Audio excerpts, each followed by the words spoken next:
Today we just want to provide the community with some updates on some new technology that we're going to be integrating into our community here within the county.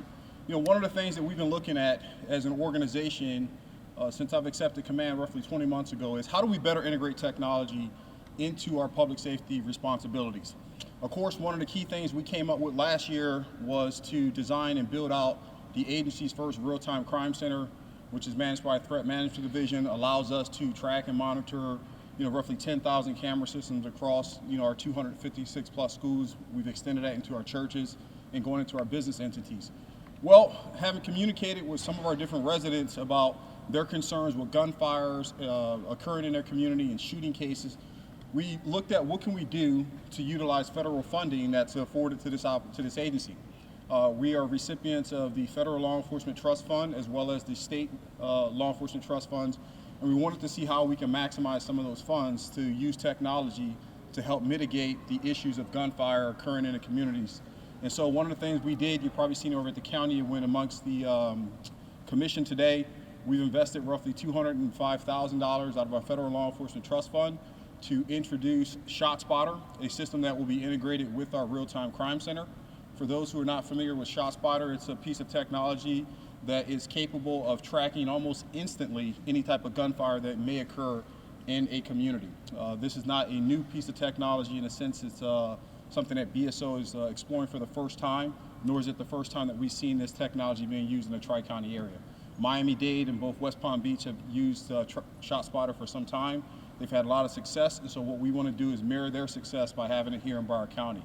We're going to be deploying this somewhat as a pilot program in roughly 1 square miles of our county over here in unincorporated Broward County. I'm excited to see how this works out. Over time, we've seen that ShotSpotter technology, like most technology, has continued to expand and get better since its development. And so we're confident now that what they're able to provide us will meet our needs, will help reduce our response time to gunfire in our communities, and hopefully allow us to be successful in how we investigate these shootings, apprehend suspects, as well as evidence collection. It is a very expensive platform. We cover roughly 1,300 square miles. We're isolating and using this particular federal funding to be deployed within roughly 1 square miles. And why did we use that particular 1 square miles? We looked at some of our statistics going back from 2018 to 2020, where the region that we're going to be targeting had roughly 366 calls for service related to gunfire. So when we looked at our entire county and our responsibilities in terms of BSO jurisdiction, it made sense if we were going to put this product into use this technology, it would be best suitable to start there.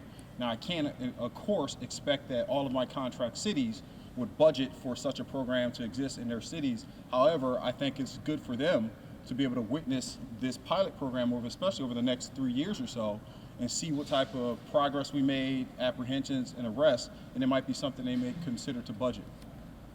Well, I think it's tremendous. If you look at the patterns, whereas when we have a gun shooting or something that occurs in any of our cities, people typically don't want to report it for sake of being concerned with retribution.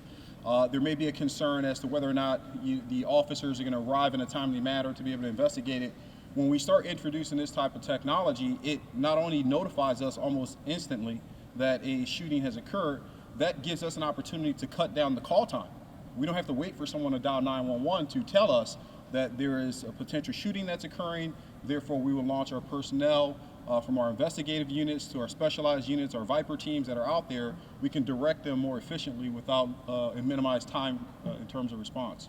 Yeah, I think it was back in 2009, the organization was evaluating whether or not ShotSpotter would be something that would be conducive and be effective here. I think the measuring tools and how the technology was being, accurate and utilized, the previous administration elected not to pursue it. But this team here behind me, my administration looked very hard at this before we made this calculation to use federal funds for this program. And based on what we are seeing now in terms of the accuracy, 90% accuracy rate in terms of these reportings coming in being an accurate gunfire, I think it's a good investment.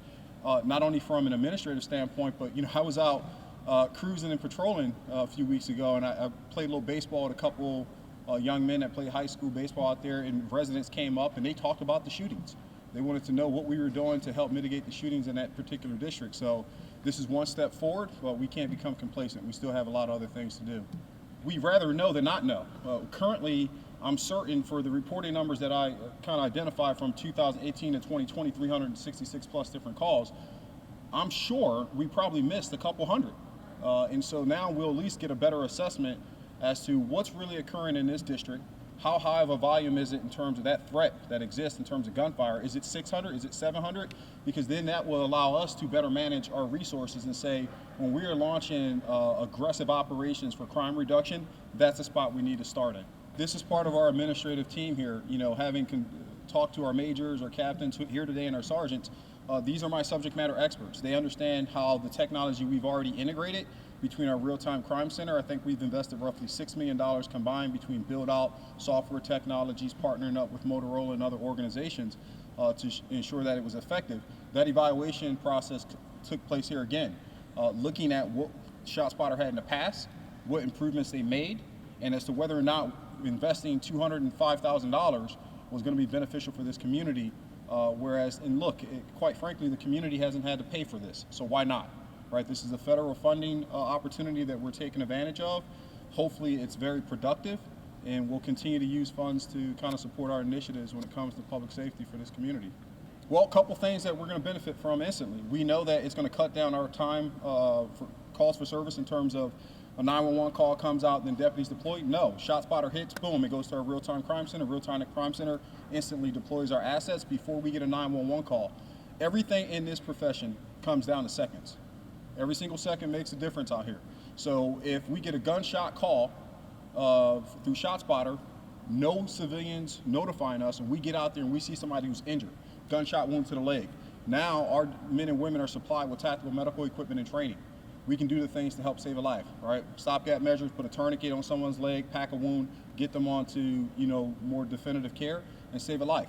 If we are able to get on scene where there's shots fired, again, through ShotSpotter, no 911 call, we arrive on scene, our deputies have an opportunity to make an apprehension or arrest on site based on witnessing a crime occur. These are very proactive things that we should be able to do when we start talking about utilizing technology that's available now for law enforcement. In 2009, they ran for like a pilot program for a year. I don't remember the exact bank that was allotted there, but the biggest thing was not so much of the continued usage of federal funds that would be available, but the nature of the technology just wasn't as accurate and as suitable to make that type of investment. So with this current team, what we looked at is, okay, just like every time there's an upgrade on an iPhone, there's some benefits to it, sometimes there's not. But what we looked at here, this is going to make sense for us to launch this program over in our unincorporated district. It's time for us as an organization to capitalize on so much of the different federal and state funds that are afforded to this organization from a grant standpoint or through a trust fund, right? Even last year alone, if you look at what we've kind of shifted in terms of the culture dynamics, is to use more of our law enforcement trust funds into community-based programs. Over this last 6 months with COVID-19, for example, I pulled out roughly $100,000 from that law enforcement trust funds to feed 750,000 residents here. That's how you're supposed to use these funds. Be proactive, be creative, and if they work, keep them going.